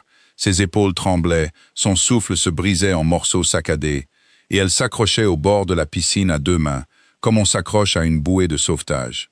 Et quand elle a levé les yeux, son visage était tordu et sa voix brisée. « Je ne savais pas, a-t-elle dit. Mon Dieu, je ne savais pas. Quelqu'un a couru au bord de la piscine, puis 4 personnes l'ont fait. Je pensais que j'allais mourir, a dit Delphine, et elle parlait à tout le monde à la fois, levant les yeux vers le cercle entier de visages penchés sur elle. J'ai coulé et je ne pouvais plus respirer, et je pensais que c'était fini. Et puis, quelque chose s'est passé. Je ne sais pas. L'adrénaline. Les gens racontent des histoires à ce sujet, n'est-ce pas? Sur les mères qui soulèvent des voitures entières pour sauver leurs enfants. Et depuis 3 ans, les médecins me disent qu'il y a encore une certaine conduction nerveuse. Une réponse réflexe. Je ne comprends pas. Je ne comprends rien du tout. Elle a levé les mains pour couvrir son visage. Ne me regardez pas, a-t-elle dit. S'il vous plaît. Et la pelouse a basculé. Willow se tenait à 16 pieds de distance, et elle pouvait la sentir basculer. Les 400 personnes, comme une marée qui change de direction. Parce qu'ils voulaient croire. C'est la chose que Willow n'avait jamais envisagée. Ce n'est pas qu'ils étaient stupides. Ils s'étaient levés chaque fois que Delphine entrait dans une pièce. Ils avaient découpé l'article de journal et l'avaient collé à côté de la machine à café. Ils avaient raconté à leurs enfants l'histoire de ces 3/4 de seconde. Si elle avait menti, alors ils n'étaient pas seulement les personnes qui avaient été trompées. Ils étaient les personnes qui avaient construit la tromperie autour d'elle. 3 ans. 400 personnes préféreraient croire à un miracle médical plutôt que de se tenir sur cette pelouse et de reconnaître ce qu'ils étaient devenus. Et Delphine le savait. Elle le savait depuis plus de 3 ans. Puis elle a regardé Willow. « Cette fille est obsédée par lui », a-t-elle dit. Sa voix était encore brisée. Les larmes coulaient encore. Je ne voulais rien dire. J'ai essayé de garder ça privé. Elle s'est tournée vers la foule. Elle est venue dans la cuisine à 2 heures du matin pour le rencontrer. J'ai des photographies. J'ai placé une petite caméra là parce que je soupçonnais le personnel et j'ai gardé les photos dans ma chambre. Je les ai gardées parce que j'avais pitié d'elle, parce que je savais qu'elle était pauvre et qu'elle avait besoin de ce travail. Et je pensais que si j'étais gentil avec elle, elle arrêterait. Elle a regardé Jack. Vous m'avez entendu lui dire non. Elle m'a juste poussé dans l'eau devant 400 personnes. Elle est jalouse. Willow est restée immobile. Dans son esprit, très lentement, une feuille de papier A4, imprimée avec une encre bon marché, légèrement bleutée, a glissé d'une enveloppe et s'est mise en place. Et le cercle rouge dessiné autour de sa tête s'est allumé, comme quelque chose dont on venait d'actionner l'interrupteur. Il n'avait pas été destiné à l'effrayer. Il n'avait jamais été destiné à l'effrayer. C'était un document préparé 9 jours plus tôt pour ce moment exact. Quelqu'un l'avait laissé sur son oreiller seulement pour qu'elle comprenne que le jour venu, elle avait déjà perdu avant même de commencer. Jack Ashcraft s'est tourné. Il n'a pas regardé Delphine. Il a regardé Willow. Toute la pelouse a suivi son regard. Et Willow a vu Bishop Kane au bord de la foule. et il a légèrement secoué la tête. Une fois, le mouvement était de moins de 3/4 de pouce, et elle a compris exactement ce qu'il lui disait. Ne le fais pas, ça peut encore être sauvé. Dis qu'elle a glissé, dis que tu as paniqué, dis n'importe quoi, sauf ça. Il y avait une version de ce moment que Willow vivait depuis 15 ans. Elle connaissait les répliques. Elle savait comment baisser la tête, comment rendre sa voix plus petite, comment dire le genre d'excuse qui met les autres à l'aise. Et elle savait que ça marcherait. Et elle savait que sa mère aurait droit à 11 nuits de sommeil de plus, dans une chambre à $60. Elle n'a pas prononcé cette version. Ni l'autre. Elle n'a pas dit « Je ne suis pas jalouse, je ne suis pas obsédée. J'ai vu les chaussures usées aux orteils. J'ai entendu 3 phrases à travers une porte en verre dépoli. J'ai une amie qui est infirmière, et elle m'a dit qu'il n'y avait aucun dossier médical. » Jerry n'a dit aucune de ces choses, car elle s'était assise dans la cuisine de Mara à 4h20 du matin et avait appris qu'aucune d'elles n'avait de poids. Willow Hartley a regardé directement l'homme pour qui des gens avaient disparu pour moins que ça, et elle a dit 2 mots. Demandez à Otto. Avez-vous déjà regardé un mensonge se battre pour sa vie devant tous ceux qui y croyaient? 400 têtes se sont tournées vers le chapiteau blanc où se tenait le personnel de service. Et là, parmi 17 personnes vêtues de blanc, se trouvait un homme de 61 ans, tenant un plateau vide. Otto Brandt s'était tenu dans cette position pendant 30 ans, un demi-pas en arrière, au bord, là où la lumière n'atteignait pas. Willow l'a regardé, et elle a su exactement ce qu'il calculait, car elle l'avait calculé aussi, à 12 ans, sur le sol en béton d'un garage. Elle savait ce qu'elle venait de lui faire. Avec 2 mots, elle l'avait jeté au centre de cette pelouse. Otto n'a pas bougé pendant 4 secondes. Puis il a posé le plateau sur la table. Il l'a posé soigneusement, à 2 mains, sans faire de bruit. Et Willow a réalisé qu'il gagnait du temps en donnant à ses mains quelque chose à faire, car ses mains tremblaient. Elle n'avait jamais vu ses mains trembler auparavant. Il est sorti de l'ombre du chapiteau. Il a fait 11 pas vers l'espace ouvert entre la piscine et la foule, et il s'est tenu là. Il n'a pas regardé Delphine, et il n'a pas regardé Jack. Il a baissé les yeux sur la pierre sous ses pieds. « 30 ans, va-t-il dit. » Sa voix n'était pas forte. 400 personnes l'ont entendu, parce que 400 personnes ne respiraient pas. Pendant 30 ans, j'ai appris à ne rien voir. C'était ma profession. J'étais bon à ça. Je l'ai enseigné à chaque jeune qui est passé par cette maison. Je leur ai dit que les questions étaient une forme d'intrusion. Et je le croyais. Je l'ai cru pendant 30 ans. Il s'est arrêté. Il y a 2 ans et 7 mois, j'ai traversé le couloir de l'aile est vers minuit, et j'ai vu mademoiselle Renaud debout, marchant dans sa chambre. Il a dégluti. Et j'étais si bon dans ma profession que je me suis rendu aveugle. Je me suis détourné. Je suis descendu et je me suis dit que ce n'était pas mon problème. 400 personnes sont restées silencieuses. « J'ai un fils », a dit Otto. Il a 34 ans. Il vit à Milwaukee. Il est électricien. 2 semaines après cette nuit-là, mademoiselle Renaud m'a demandé si j'avais apprécié ma visite chez lui. Je n'avais jamais dit à personne dans cette maison que j'avais un fils. Il a fouillé dans la poche de son manteau. Il a sorti une petite clé USB noire et l'a posée sur la table à côté du plateau. Et il l'a posée là, à 2 mains. Le système de stockage est derrière la porte en acier à côté de la cave à vin, a-t-il dit. Une seule clé, la mienne. Monsieur Ashcraftoft me l'a confiée dans les années 2000, parce qu'il a dit que j'étais la seule personne dans cette maison qui n'avait rien à y gagner. Il a levé les yeux pour la première fois. Il avait raison, je n'ai rien gagné, j'avais seulement peur. Il a regardé Willow pendant 1 seconde et n'a pas souri. Mademoiselle Hartley a fait ce que j'avais trop peur de faire, a-t-il dit. J'avais tort. J'ai eu tort pendant 30 ans. Puis il a reculé d'un demi-pas, revenant à la position que son corps connaissait, légèrement en arrière et à l'écart. Et il est resté là, un homme de 61 ans sur la pelouse, et personne n'a applaudi. Jack Ashcraftoft s'est tourné vers le fauteuil roulant, mouillé à côté de la piscine. « Dis-moi qu'il ment. » Delphine n'a pas répondu. « Dis-moi qu'il ment. » Sa voix n'est pas devenue plus forte. Elle ne devenait jamais plus forte. « Il est dans cette maison depuis avant que je ne sache lire, » a dit Jack. « Dis-moi qu'il ment, Delphine. » Et pendant les 5 secondes suivantes, rien ne s'est passé. Personne n'a parlé. Personne n'a couru. Il n'y avait que le bruit de l'eau qui gargouillait encore dans le trop-plein de la piscine, et le son lointain d'un bateau à moteur au large dans la baie, et la lumière du matin se déplaçant latéralement sur la pelouse, exactement comme une femme l'avait calculé 3 ans plus tôt. Pendant que 400 personnes se tenaient là, et regardait la vérité arriver sans avoir besoin d'un seul mot. Delphine Renaud a ouvert la bouche, puis elle l'a refermée. Bishop Kane s'est avancé. Pas Jack. Bishop, l'homme qui avait passé 20 ans dans cette profession. L'homme qui avait dit à Willow d'une voix presque gentille qu'aujourd'hui n'était pas le jour. « Emmenez mademoiselle Renaud à l'intérieur », a-t-il dit. Et 2 hommes se sont immédiatement séparés de la foule, comme s'ils attendaient cet ordre depuis 10 minutes. « Appelez Ferris. Dites-lui de laisser tomber tout ce qu'il fait. » Il s'est tourné à moitié et a regardé de l'autre côté de la pelouse. « Personne ne quitte cette propriété, » a-t-il dit. Personne. Et personne n'a objecté. Et 400 personnes ont commencé à se rasseoir, comme une volée d'oiseaux. Et Willow Hartley se tenait seule au milieu de la pelouse, dans son uniforme mouillé. Et aucune de ces 400 personnes ne la regardait. Et cette fois, pour la première fois en 2 ans, ce n'était pas parce qu'elle était douée à son travail. Avez-vous déjà fait ce qu'il fallait, et êtes-vous resté là, complètement seul, attendant que quelqu'un vous dise que ça en valait la peine? Willow a été emmenée dans le petit salon du premier étage à 12h20, et y est restée jusqu'à 6h ce soir-là.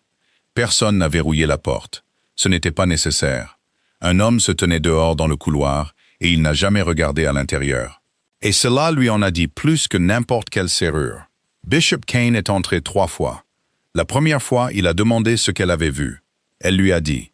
La deuxième fois, il a posé la même question dans un ordre différent, et elle lui a dit à nouveau. Ses réponses étaient exactement les mêmes qu'avant, et elle a compris que c'était précisément ce qu'il testait. La troisième fois, il n'a rien demandé du tout. Il s'est assis sur une chaise en face d'elle et a dit « Mademoiselle Hartley, j'ai besoin que vous compreniez votre situation. Vous aviez raison. Cela ne vous aide en rien. Dans ma profession, la personne qui a raison et la personne qui en sait trop sont la même personne. Et cette personne est toujours un problème. » Willow est restée assise en silence. Elle avait faim. Elle a pensé au motel sur Post Road et aux 11 nuits et a tout recalculé. Et maintenant, la réponse était différente, car elle n'avait plus de travail. Et ils savent qu'elle n'avait plus de travail, même si personne ne l'avait dit à voix haute. À 6h10, la porte s'est ouverte et Bishop est entré pour la 4e fois, et son visage était différent. Willow a levé les yeux et l'a vu, et pendant 1 seconde, elle a cru que sa mère était morte. Il a posé un ordinateur portable sur la table. « Savez-vous ce que vous nous avez donné ?» a-t-il dit. Willow n'a pas répondu. 30 mois d'enregistrement, a dit Bishop. Nous n'avons examiné que 9 heures. Il a appuyé sur 2 touches. C'est le 11 avril de cette année. Sur l'écran se trouvait la pièce de l'aile Est, filmée d'un angle élevé en noir et blanc. Delphine était debout. Un homme aux cheveux clairsemés et aux lunettes à monture fine était assis dans un fauteuil, Hollis Vane.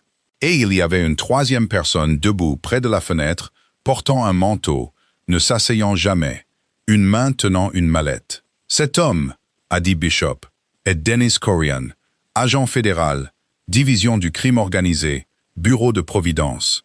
Il a appuyé sur une autre touche. Il y avait du son. La qualité était mauvaise, mais c'était suffisant. Willow a entendu cette voix, la voix plate et sèche, dire « Je me fiche de l'affaire fédérale, Dennis. Je veux ses actifs. Une fois que nous aurons les registres du port dans le coffre-fort de Fall River, après le mariage, nous partageons. Tu obtiens ton arrestation qui fera ta carrière, et je reçois la moitié de l'empire Ashcraft-Toft, laissant Jack avec rien d'autre qu'une cellule de prison. » Puis la voix de Vane, tremblante, a demandé « Et moi ?» Puis cette voix à nouveau, disant « Tu as déjà été payé, Hollis. » Bishop a éteint l'écran. Elle n'essayait pas d'aider la loi, a dit Bishop. Elle utilisait un agent fédéral véreux pour organiser une prise de contrôle hostile de la transition légitime de notre famille. Le mariage n'était pas la destination, c'était son casse.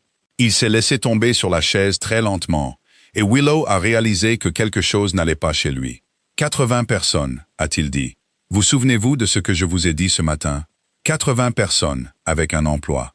Je me suis tenu sur cette pelouse, et je vous ai dit de vous taire.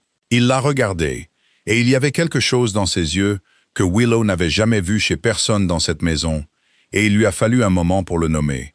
C'était de la peur.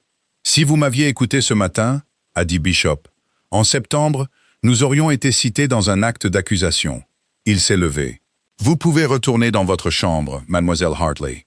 Personne ne vous touchera, je le garantis. Minuit. Willow était assise sur le bord de son lit au sous-sol, avec la feuille de papier A4 pliée en 4 à la main. Le papier avec le cercle rouge qu'elle avait sorti de sous le matelas sans savoir quoi en faire. On a frappé à la porte. Jack Ashcraft se tenait dans le couloir. Il n'est pas entré.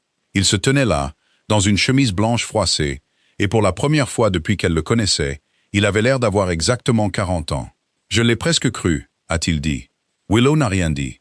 À bord de la piscine, quand elle a pleuré, pendant environ 3 secondes, je l'ai cru. Il a regardé le long du couloir. 3 ans, a-t-il dit. Pendant 3 ans, les gens m'ont dit que cette femme m'avait sauvé la vie. Je me suis assis en face d'elle chaque matin et j'y ai pensé. Chaque matin. 1095 fois. Ça ne s'éteint pas comme une lumière, mademoiselle Hartley. C'est impossible. Je sais, a dit Willow. Il a levé les yeux. Je vous dois quelque chose, a-t-il dit. Non, a dit Willow. Elle s'est levée. Elle a vu qu'elle tenait toujours le papier plié et l'a posé sur le lit. Vous avez payé 4300 $ et je suis restée silencieuse pendant 5 semaines de plus. C'est ce que vous avez acheté. C'est tout ce que votre argent a acheté. Jack n'a rien dit. Je n'ai pas besoin que vous soyez un homme bon, a dit Willow. Je ne crois pas que vous soyez un homme bon et je n'en ai pas besoin. J'ai besoin que vous fassiez quelque chose. Il y a un garçon de 24 ans en prison parce qu'il a demandé si elle avait besoin d'aide. Il y a une fille de Fall River qui quittera cet endroit cette semaine et n'osera regarder personne dans les yeux. Il y a ma mère. Elle a entendu sa propre voix et elle n'a pas tremblé. Vous êtes ici à minuit et vous vous sentez mal. Tout le monde se sent mal à minuit. J'ai besoin que vous fassiez quelque chose à 9 heures demain matin. Avez-vous déjà dû vous reconstruire à partir de rien et réaliser que le plus difficile était de croire que vous le méritiez? À 9 heures le lendemain matin, un avocat nommé Ferris s'est rendu à Middletown et a passé 3 heures assis dans le salon de la mère de Toby Fenn. Tout ce qui a suivi s'est déroulé lentement, si lentement que cela ne ressemblait en rien au film. 9 mois. 9 mois pour obtenir le rapport du contrôle routier. Pour découvrir que la raison invoquée pour l'arrêter n'avait jamais existé. Pour découvrir qu'un policier de Newport avait remboursé 23 000 $ de dettes de carte de crédit cette même semaine. Et pour qu'un juge de Providence lise à voix haute, pendant 3 minutes, avant d'annuler la condamnation. Toby est sorti libre un après-midi de mars, plus léger de 31 kilos, et il n'a pas remercié Jack Ashcraft. Il ne l'avait jamais rencontré. Il s'est rendu directement chez Willow, s'est tenu sur le pas de la porte et a dit « Tu m'as appelé. Tu m'as appelé pendant 3 jours. Ils m'ont dit que personne n'avait appelé, et je les ai crus. Et je suis resté là-dedans pendant 9 mois en croyant que personne n'avait appelé. » Puis il a pleuré, à 24 ans, debout sur le perron. Nadia Brennan a quitté la maison Ashcraft à la fin de cette semaine. Son frère a eu un vrai avocat, du genre avec un bureau et une secrétaire. Et les 14 mois restants de sa probation ont été réexaminés et se sont terminés proprement. Elle est retournée à Fall River avec assez d'argent pour ne pas avoir à supplier qui que ce soit pendant 2 ans. Avant de partir, elle a trouvé Willow dans la cuisine de service.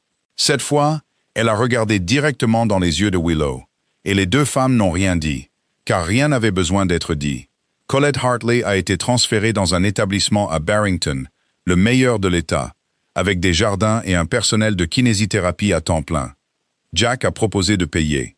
Willow a dit non. Elle a demandé un prêt. Il portait des intérêts, écrits en chiffres, avec un contrat et un calendrier de remboursement mensuel. Elle l'a lu 2 fois avant de signer. Ferris a demandé si elle était sûre. « Je ne vends plus mon silence », a dit Willow. « Et je ne vends pas non plus ma voix. Delphine Renault n'est pas morte. Personne ne l'a touchée.